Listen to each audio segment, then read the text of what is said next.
지난 주일에는 셋의 후손인 라멕이 아들을 낳고 그 이름을 노아라고 지으면서 했던 말, 곧 여호와께서 땅을 저주하심으로 수고롭게 일하는 우리를 이 아들이 안위하리라 하는 창세기 5장 29절 말씀의 뜻을 함께 음미하였습니다.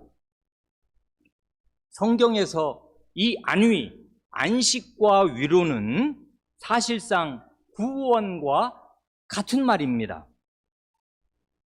라멕이 갓 태어난 아들을 바라보면서 소망했던 안식과 위로는 본질상 이 갓난아기가 가져다 줄 수 있는 게 아니었습니다. 참된 안식과 위로는 오직 하나님의 구원의 언약에서 얻는 것입니다. 그런데 왜 아들을 낳으면서 안식과 위로, 곧 구원을 기대하는 것인가 하면 원래부터 출산과 구원이 밀접히 연결되어 있기에 그런 것입니다. 곧 하나님의 구원은 여성의 임신과 출산을 통해 이 땅에 임할 것이었습니다. 그렇기에 아들을 낳으면서 안식과 위로를 소망한 것입니다. 이렇게 소망할 수 있었던 분명한 근거는 하나님의 약속의 말씀, 곧 여자의 후손을 통해서 하나님의 구원이 이루어질 것이라는 약속의 말씀이 있었기 때문입니다. 죄와 저주가 있는 이 땅에 이렇게 하나님의 구원의 약속을 진실하게 믿는 셋의 후손이 있고 하나님의 말씀을 믿지 않는 가인의 후손이 또한 있습니다. 셋의 후손은 하나님의 말씀을 믿기에 자신의 혼인과 출산과 육아의 노동이 하나님의 구원의 언약을 이루는 통로가 된다는 사실을 또한 믿습니다. 그러기에 혼인과 출산과 육아를 대단히 귀중하게 여기고 그 일에 자신을 드립니다. 바로 이 일을 통해 구원자가 오실 것이기에 이 일은 구원의 경륜을 이루는 일이 될 뿐만 아니라 또한 내 자신이 그 구원에 참여하는 일도 됩니다. 그렇기에 셋의 후손은 자식을 낳을 때 안식과 위로를 말할 수 있었고 기대할 수 있었습니다. 그런데 중요한 것은 이런 사실은 구원자가 오시기를 기다리는 구약시대에만 해당되는 것이 아닙니다. 구원자가 이미 오신 신약시대에도 동일하게 적용되는 사실입니다. 그러기에 바울 사도는 디모데전서 2장에서 신약시대의 여성 신자들을 교훈할 때 창세기 3장의 그 하와 이야기를 가져와서 그대로 신약시대의 여성 신자들에게 적용하는 것입니다. 지난주와 이번 주에 본문으로 읽은 디모데전서 2장 14, 15절을 다시 발췌하여 읽으면 여자가 속아 죄에 빠졌지만은 그러나 여자들이 만일 정숙함으로써 사랑과 믿음과 사랑과 거룩함에 거하면 그의 해산함으로 구원을 얻으리라 합니다. 여기 14절에 여자가 속아 죄에 빠졌다는 말이야 하와를 가리키는 것임이 너무나 명백합니다마는 그 다음 15절의 여자들은 복수형 아닙니까? 이건 신약 교회의 여성들을 가리키는 말임이 또한 너무나 명백하잖아요. 임신과 출산과 육아야말로 여성의 몸과 영혼이 완전히 받쳐지는 수십 년의 노동인데 여자의 몸과 영혼을 바쳐 수행하는 그 일생의 노동을 하나님께서 받아주시고 그것이 하나님의 구원을 이루는 도구가 되게 해주신다니 이게 웬 은혜입니까? 이런 방식으로 하나님께서는 죄인인 여자의 일생을 받아주시고 그를 구원하실 뿐만 아니라 그의 생애를 영광스럽게 써주시는 것 아닙니까? 훨씬 나중에 이야기이지만은 조선시대 같으면 역적은 삼족을 멸하는 것이고 역적의 씨는 다 없애는 것인데 하나님의 지혜와 은혜는 기이하고 기이하여서 대역죄인인 하와의 해산을 통해서 그녀와 그녀의 후손의 구원이 이루어지게 하시는 것입니다. 그러나 이렇게 그의 해산함으로 구원을 얻으리라는 말씀이 하와에게 진리요 참이었을지라도 이 일이 결코 손쉽게 간단히 이루어진 것이 아니었습니다. 디모데후서 2장 15절 말씀이 요구하는 정숙함과 믿음과 사랑과 거룩함이 하와 자신에게도 절대적으로 필요하였습니다. 성도 여러분이 특별히 이 사실을 잘 이해하실 수 있기를 바라서 온 마음을 기울여서 다음의 이야기를 말씀드리고 싶습니다. 곧 우리 모두의 어머니인 하와가 어떤 최악의 악조건 속에서 오직 믿음과 사랑과 거룩함으로 아이를 낳아 기른 것인가 하는 사실입니다.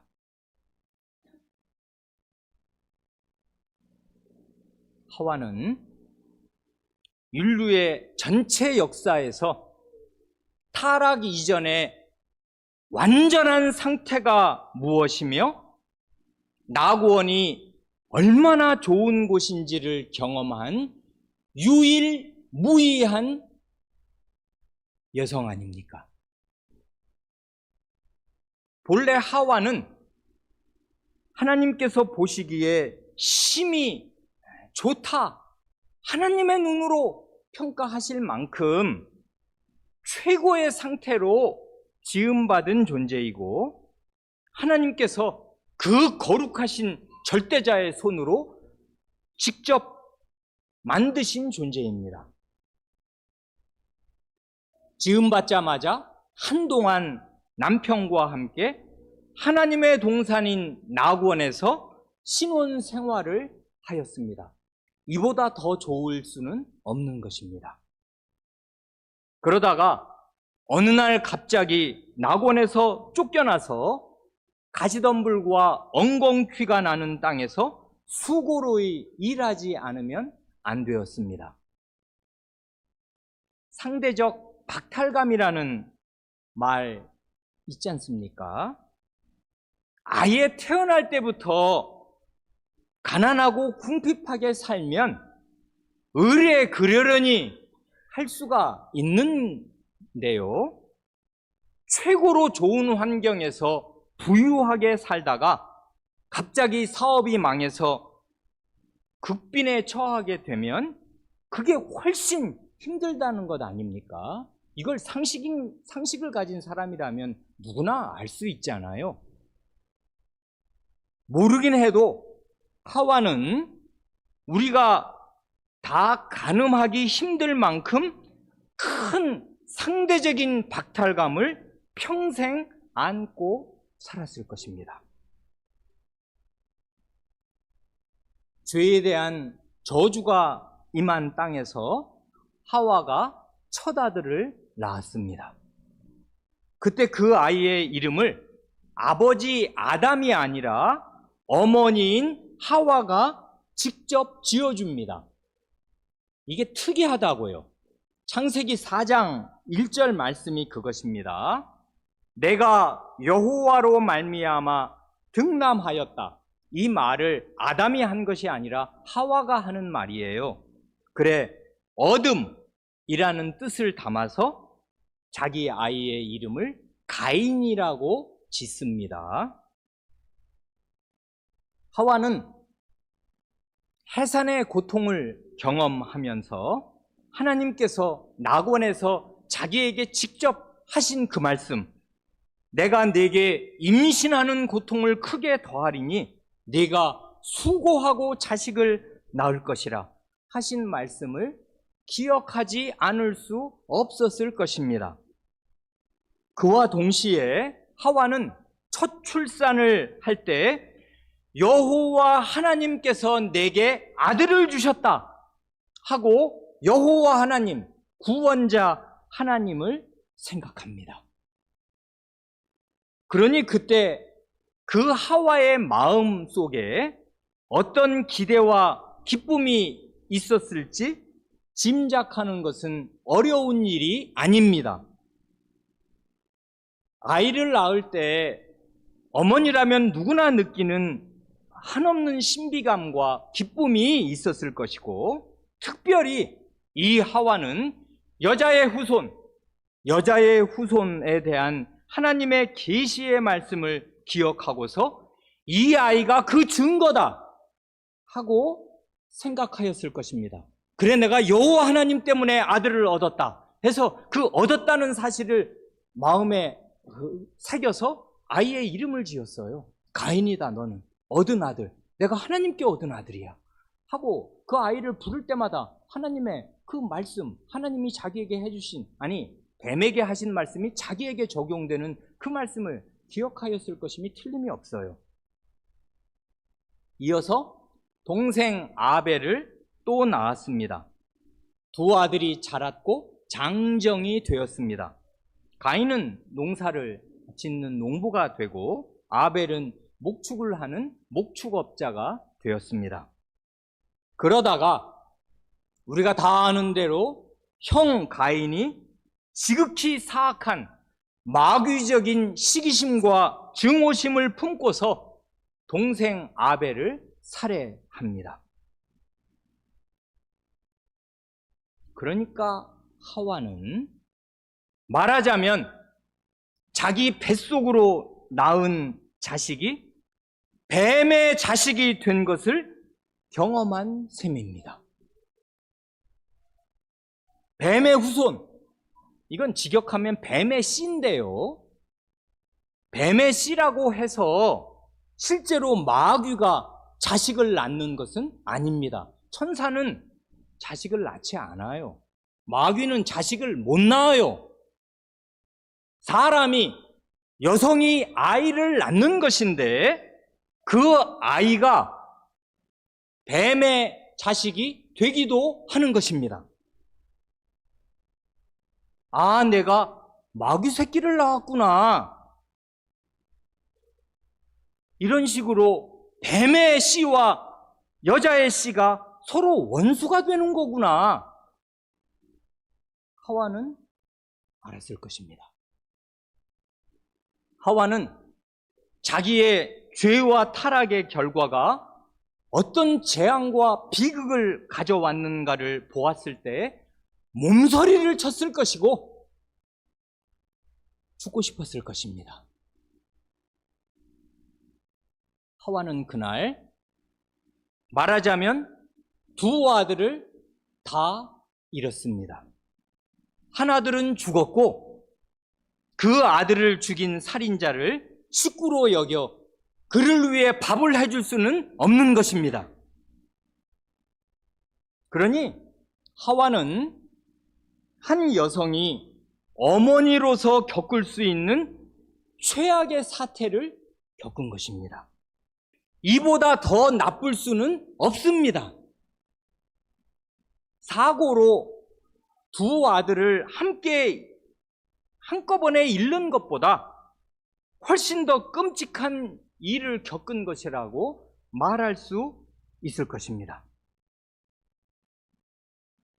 그러니까요, 하와는 하나님께서 뱀에게 선언하시는 말씀을 듣고서 희망을 가졌겠습니다마는 사람의 죄악의 뿌리가 그렇게 간단히 척결될 수 있는 것도 아니었고 하나님의 구원이 그렇게 손쉽게 온 것이 아니었습니다.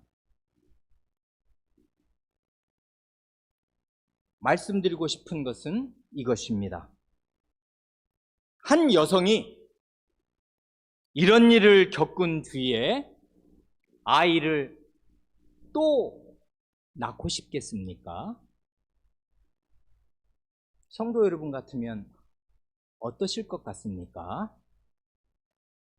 요즘식으로 말한다면 하와는 우울증에 걸려도 가장 심한 강도 높은 우울증에 걸릴만 하지 않습니까?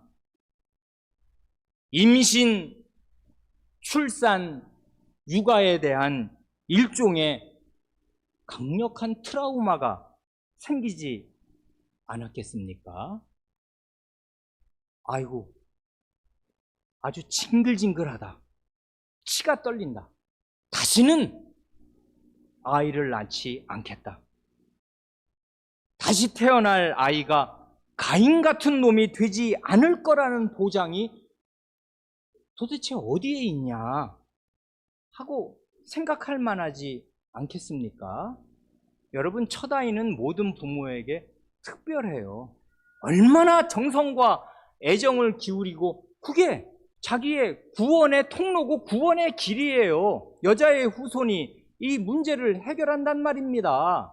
그러니 하나님의 말씀을 부지런히 가르쳤을 것이고 내가 미쳤지 하고 가슴을 치면서 자기 아들을 엄청나게 가르쳤을 것인데 그런 게 다 소용이 없게 돼요. 어떤 아들의 경우에는. 이게 부모 힘으로 되는 게 아니에요. 그 자식 교육이라는 거, 신앙 교육이라는 게 교육의 힘으로 되면 그게 인간의 힘으로 구원도 이루어지고 내가 아이를 낳으면 다 구원받는 아들이 될 거 아니에요. 구원받는 딸이 되고. 다 하나님 말씀을 나면서부터 20년, 30년을 가르치면 그걸 걔가 왜 몰라요? 모릅니다, 그런데.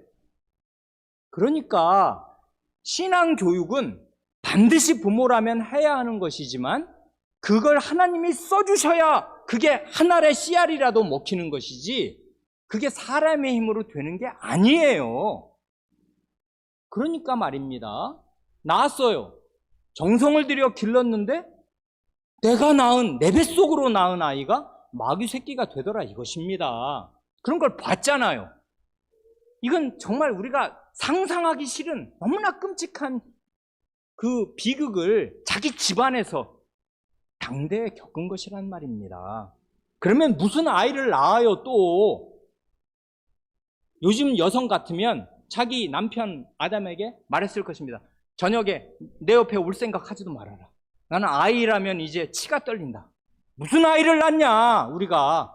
이 꼴을 보고도 아이를 낳고 싶냐. 정신 차려라. 아마 그랬을 것 아닙니까?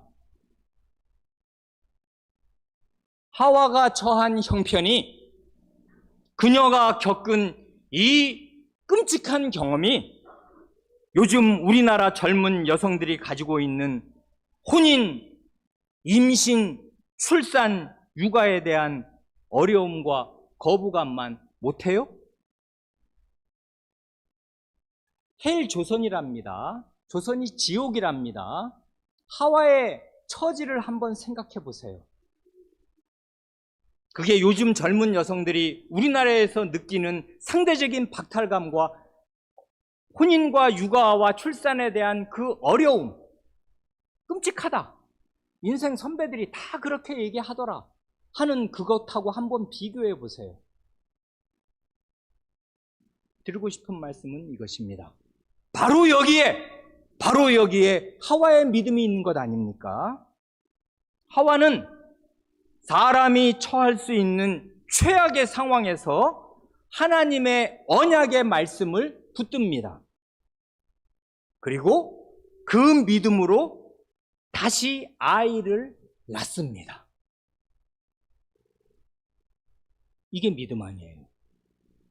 믿음은 자기 상황에 매몰되는 게 믿음이 아니고 자기의 경험이나 시대 안이나 자기의 생각 안에 갇히는 게 믿음이 아닙니다. 그건 자기를 믿는 거죠. 그리고 이 시대를 믿는 거지. 이 시대가 자기 인생의 지침이에요. 그런 사람이 어떻게 신자, 믿는 사람이라고 할 수 있겠습니까? 뭘 믿는 것입니까? 믿음은 하나님의 말씀을 믿는 것이에요. 믿음은 하나님의 말씀을 간곡히 의지하는 것입니다. 최악의 상황 안에서도.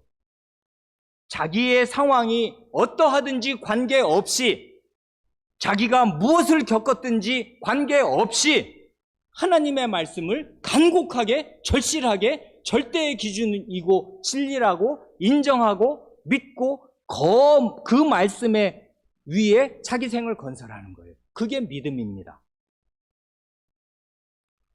창세기 4장 1절에서 하와가 첫 아들의 이름을 가인, 얻었다, 가인이라고 지었다면 마지막 부분인 25절에서 하와가 다시 한번 아들의 이름을 짓습니다.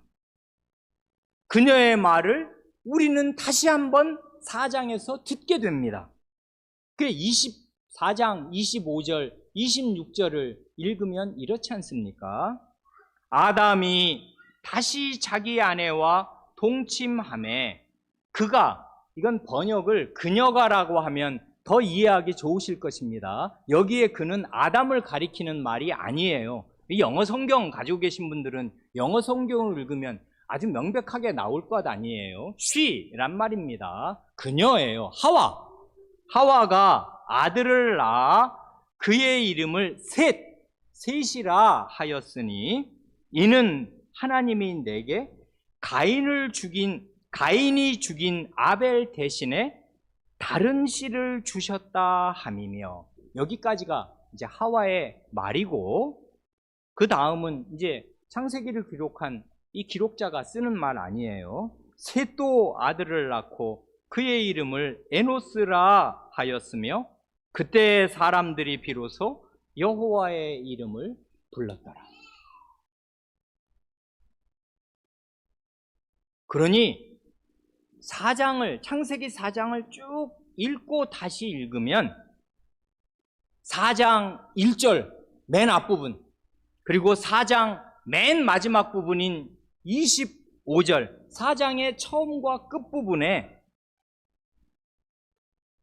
임신과 출산에 나타나는 하와의 살아있는 믿음, 하와의 능동적인 믿음을 보여줍니다. 하와는 칼로 가슴을 도려내는 것 같은 지극한 고통과 슬픔을 겪었으면서도 장래를 도무지 가늠할 수 없는 한없는 불안감을 뒤로 하고서 이번에 낳은 아들이 어떤 놈이 될지 어떻게 아냔 말입니다. 아무도 몰라요. 20년 뒤를 내다볼 힘이 있나. 내일 일도 모르는 판국인데 모른단 말입니다. 불안에 떨었을 것 아닙니까, 이 여성.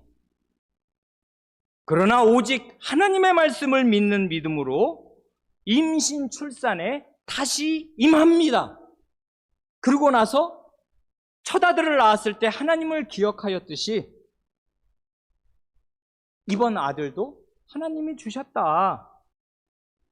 하나님께서 내게 가인이 죽인 아벨 대신에 다른 씨를 주셨다. 씨라고 말하잖아요. 이게 바로 창세기 3장에서 말한 그 씨거든요. 여자의 씨. 여자의 씨가 뱀의 머리를 밟을 거다. 그래서 여자의 씨인데 그때 여자는 하나님의 뱀에게 말씀하실 때 여자는 세상에 단 하나밖에 없었어요. 하와였단 말입니다. 하와였잖아요. 그래, 여자의 씨가 엄청나게 중요한 거였어요. 근데 내가 낳은 두 씨가 없어졌어요. 하나는 마귀의 씨가 되었단 말입니다. 하나는 죽어버렸고.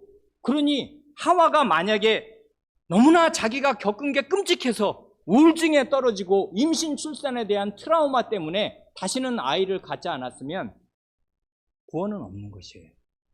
세계 역사는 거기서 끝입니다. 안 그래요? 그런데 하나님이 그렇게 하셨을 리가 없겠습니다만은 하와의 믿음을 쓰신 거예요.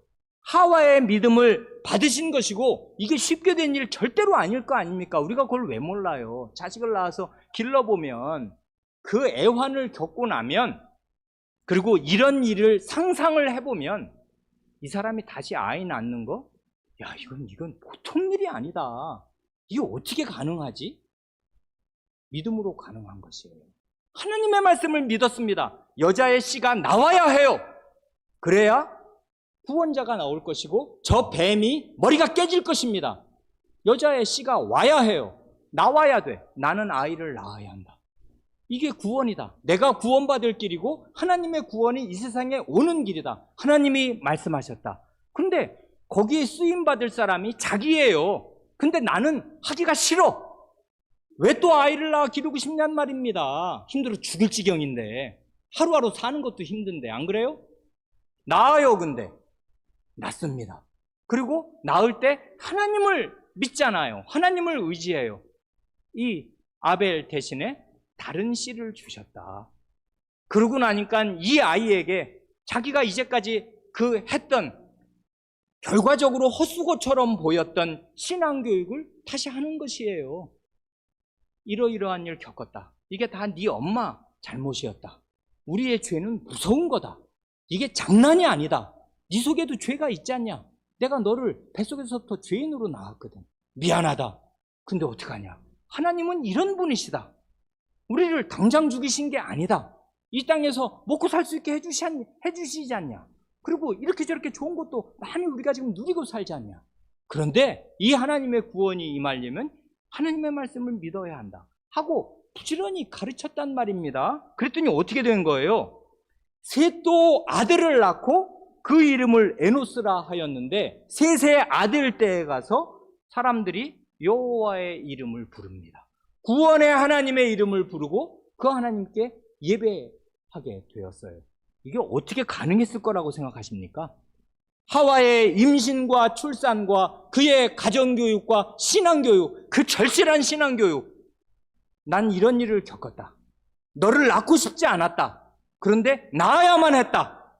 하고서 하와에게 전해준 그 하나님의 말씀이 없이 여호와의 이름을 부르는 사람들이 이 땅에 생겨날 수가 있습니까? 그러면 이 세상은 가인의 세상이 되었을 것이고 가인의 후손 라멕 같은 그런 악독, 무도한, 잔인무도한 짐승 같은 자들이 세상에 꽉 찼을 것이에요. 나중에 꽉 차게 됐습니다. 아닌 게 아니라 나중에 보겠습니다만은. 그렇게 돼서 노아의 홍수로 하나님이 세상을 다 쓸어버리지 않으실 수 없게 되었습니다만은 셋이 태어났고 에노스가 태어났고 그리고 하나님의 이름을 부르는 사람들이 있게 되었습니다. 하와의 믿음, 하와의 순종, 언약의 말씀에 대한 믿음을 하나님께서 받아주신 것이에요. 그리고 그걸 써주신 거란 말입니다.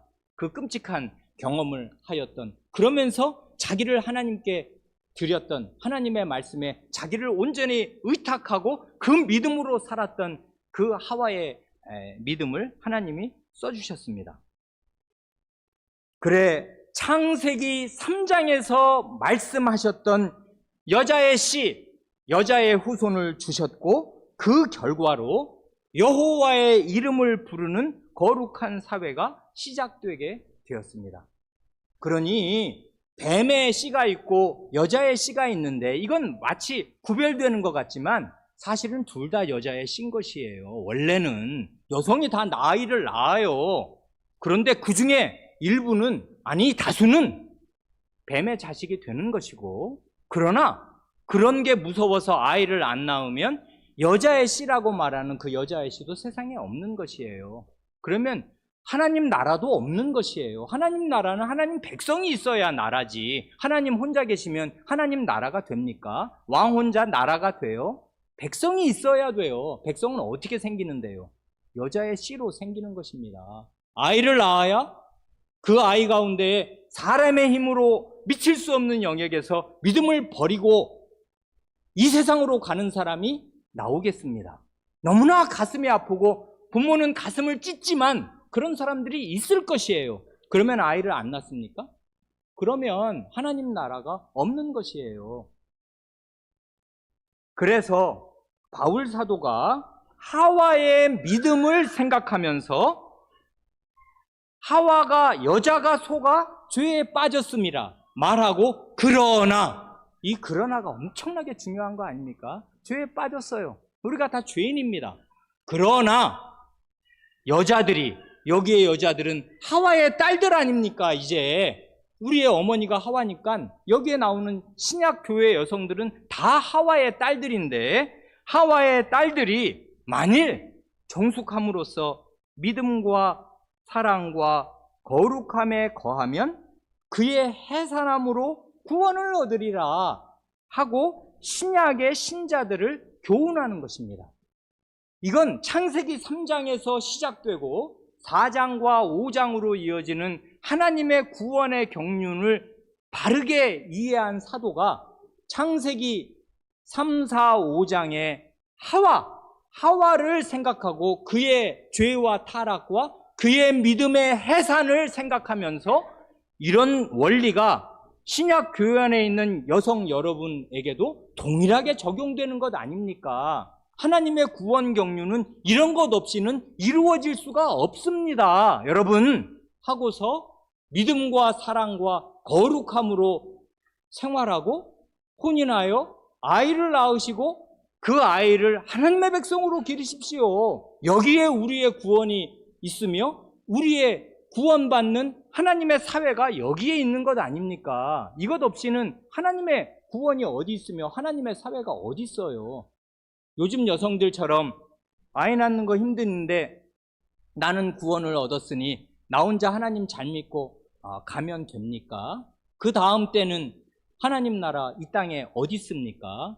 누가 구원을 받으며 여호와의 이름을 부르는 사람이 어디 있습니까? 그러면 이 세상 전체는 가인의 후손의 세상이 되어야 하는 것입니까? 안 된다고요. 그래, 그의 해산함으로 구원을 얻으리라 하는 말씀은 이게 무슨 아이 낳는 거 그 자체가 구원받는 그 완전한 도리다, 이런 말이 아니고 하나님의 구원의 경륜이 어떻게 이어져 내려갈 수밖에 없냐 하는 거를 통투하게 얘기하는 이건 진리라고요. 사도가 말하는 진리.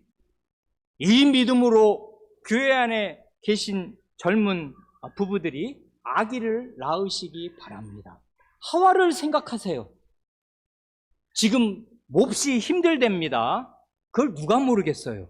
아이를 하나 낳고 둘이 되면 이게 따블이 아니라 따따블이 되네. 힘든 게. 셋이 되면은 이건 걷잡을 수가 없네. 이건 뭐 감당이 안 될 거 아닙니까? 그런데 말입니다.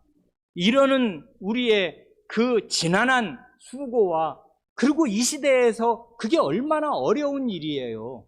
그런데 하와를 생각하세요. 하와가 지금 우리 대한민국 여성보다 훨씬 편한 자리에서 아이를 낳은 것인가? 아니란 말입니다. 아니에요. 전혀 아니란 말입니다. 오직 믿음으로 살았고 믿음과 사랑과 거룩함으로 하나님의 약속에 자기를 드렸어요. 그걸 하나님이 받으셨고 그게 결코 헛되지 않도록 하나님의 이름을 부르는 소수의 사회를 하와의 믿음을 쓰셔서 이 땅에 남겨주신 것이에요. 이런 하와의 딸들로 살아야 신자로 사는 것 아닙니까? 그렇지 않으면은 말은 신자인데 이 세상 사람의 가치관으로 사는 것이잖아요. 자기 생활의 많은 부분들은 이 세상의 가치관에 이끌려서 살면서 자기는 구원을 받았대요. 그게 무슨 구원이겠으며 그런 구원이 어떻게 하나님 나라를 이루는 구원이 되겠냔 말입니다. 그게 얼마나 구원을 좁게 이해하는 거예요. 하나님 말씀 그런 식으로 쓰려고 그랬으면 요한복음까지만 쓰지 뭐 하려고 사도행전 이후에 계시록까지 말씀이 왜 필요하냐는 말입니다. 하나님의 경륜이 어디로 흘러가는가 이걸 마음에 깨달아야 해요. 그래야 이 세대의 딸들이 되지 않고 하나님의 딸들이 될 것입니다. 하나님의 자식들이 될 것입니다. 그러시기를 바랍니다. 장차 그 나라에서 하와를 만나면 꼭 안아주십시다. 모르긴 해도 그녀의 가슴은 뻥 뚫려 있을 것입니다. 얼마나 큰 고통을 겪은 것입니까? 그러나 믿음으로 살았고 믿음으로 아이를 낳았습니다. 그 믿음이 하나님께 쓰임을 받았습니다. 기도하시겠습니다.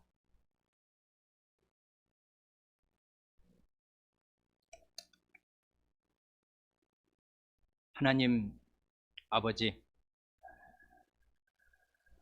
하나님의 나라와 신자의 노동을 생각할 때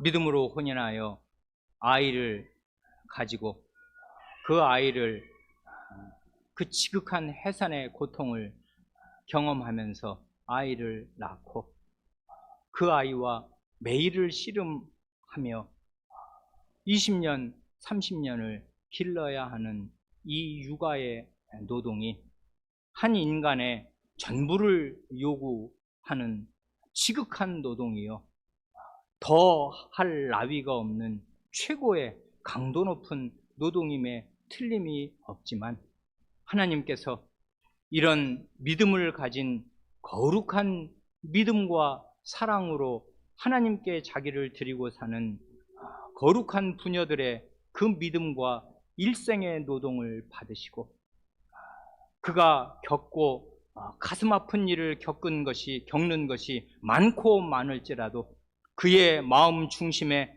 하나님을 바라며 이 저주받은 땅에서도 믿음의 자식을 낳아 믿음으로 기르려는 그의 그 진심 어린 믿음을 하나님께서 써주실 때에는 그 연약한 사람 속에서 믿음을 가진 자녀들이 자라고, 그 자녀가 그 보배로운 믿음을 부모로부터 전수받아 하나님의 자식들이 되어 부모와 함께 하나님을 참되게 예배하며 하나님의 이름을 부르는 사람으로 자라게 되는 줄을 믿습니다. 그러나 주님, 저희는 어쩔 수 없는 죄인이어서 죄인이 죄인을 낳을 뿐이오며, 그러므로 저희가 자식을 낳았는데 어느 날 돌이켜보면 마귀의 자식들을 낳은 것이며 저희의 자식들이 마귀의 새끼들이 되는 것을 보는 너무나 가슴이 찢어지는 아픔과 슬픔과 고통을 당하기도 하는 것을 주님께서 아십니다. 이미 저희 가운데 성장한 자녀가 믿음을 버리고 하나님을 버리고 이 세상 자녀로 사는 일들을 많이 겪고 있는 것을 볼 때 주님, 저희를 불쌍히 여기시고 저희의 슬픈 마음, 저희의 고통스러운 마음, 저희의 상한 심령을 주님의 위로로 위로하여 주시며, 그러나 믿음을 잃지 않게 하여 주시고 교회 안에서 소망을 갖게 하여 주시며, 이 교회의 아이들이 다 내 자녀와 같고 내 자녀들에게 건전한 믿음을 물려주기 위하여 나 자신이 만난을 뚫고 모든 어려움 가운데서도 하나님의 말씀에 자기를 다 드리는 진실한 믿음으로 살아야 하겠고, 그러는 가운데 저희 자식들 가운데 하나님께서 더욱 큰 은혜를 베풀어 주시사 저희 부모 세대의 이 좁고 이 부실한 믿음보다 100배는 순정하고 튼튼하며 견실한 믿음을 가진 믿음의 용장들이 나올 수 있게 하여 주시고, 그런 믿음의 용장을 알아보고 지지하며 지원하는 같은 형제 자매들이 우죽순으로 생길 수 있게 하여 주셔서 저희의 이 작은 사회가 하나님의 말씀을 다 전하고 받는 하나님의 공동체, 하나님이 이루시려는 거룩한 사회, 하나님의 이름을 주일마다 참되게 불러 하나님이 오냐, 네가 내 이름을 불렀느냐, 나도 너의 이름을 부른다 하고 이름을 서로 맞바꾸어 부르는 거룩한 이름을 부르는 메아리가 울려 퍼지는 살아있는 예배를 늘 드리는 공동체가 이 땅에 있게 하시고, 그것이 구원의 방주가 되게 하시며, 그리하여 참된 인생의 의미를 알고 영원한 진리와 영원한 생명을 갈구하는 사람들이 이 교회로 나와 영생의 샘물을 마실 수 있는 진지와 보루가 되게 하여 주시기를 구합니다. 저희의 믿음이 부실하오나 저희의 믿음을 써주시고 강화시켜 주시고 튼튼하게 하여 주셔서 결코 이 세대를 본받지 않게 하시고 하나님의 말씀을 붙들 수 있게 하여 주시기를 구합니다. 우리 구주 예수님의 이름으로 기도합니다. 아멘.